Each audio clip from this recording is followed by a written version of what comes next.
Haya, umesema uwekezaji. Soge akikupa milioni 2 sasa hivi hapa, kwamba bwana Lionize, yeye ongezea kwenye uwekezaji wako wa muziki. Wewe ungeanza na nini? Kwanza kabisa ni promotion. Yaani promotion ni kitu ambacho takiwa nikifanye kwanza. Yaani kwa zile ngoma, unajua sisi wasanii unaweza ukawa na ngoma 3 ndani. Lakini tena unaona ngoja nitoe sasa ngoma moja kali, alafu niachie hii, wakati hata zile 3 kuna moja kali. Wewe unatakiwa uchukue ile ile ambayo zipo pale. Kwa milioni 2 unachukua milioni 1 unaenda kumpa TikToker. No. Kwa hiyo naangalia media, alafu naenda kwenye TikToker kidogo, alafu kwa hiyo unaenda kila session. Mbona mpwa? Yani yeye milioni 2 anapewa, hajarekodi wimbo hata. Yanawaza promotion. Anamtafuta mtu wa TikTok, dada fulani mwenye viuno vingi. Sasa wimbo jamani, baada hata huja urekodi au? Wimbo tayari una nyimbo zingine ndani. Sema hata 3. Kabla hujarekodi zingine. Sasa boy, mimi nilivyo. Ungenitia hiyo milioni 2. Cha kwanza natafuta, nachukua milioni naenda kumlilia Stukizi. Yaani kila kiamka na nikuta mimi niko nje ya geti lake.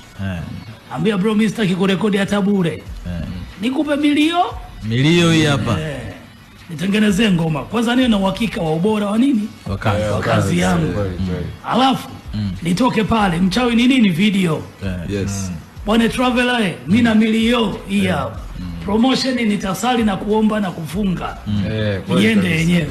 Kwa sababu unajua pia msanii anaweza kuwa na ngoma kali, unaona kali, lakini production uliofanya haikusupport kupigwa kwenye media. Lakini kiukweli kabisa iko hivi. Yaani kiukweli hata si zamani tulitoka kwa sababu hiyo. Ile CD inaenda kwenye radio. Ni CD kutoka Bongo Records. Umenielewa, ina ngoma 10. Yaani mtangazaji hata usiposikiliza una uhakika kabisa kwamba kazi yote kutoka Bongo Records ni kali. Kwa hiyo watangazaji wengi walikuwa wanajikuta wanapiga ngoma bila kufanya nini? Kuzisikiliza hata. Inaenda nayo hewani tu moja kwa moja. Yaani mtangazaji yuko kwenye kipindi, CD inafika hapo anasema bwana na mzigo hapa kutoka Bongo Records.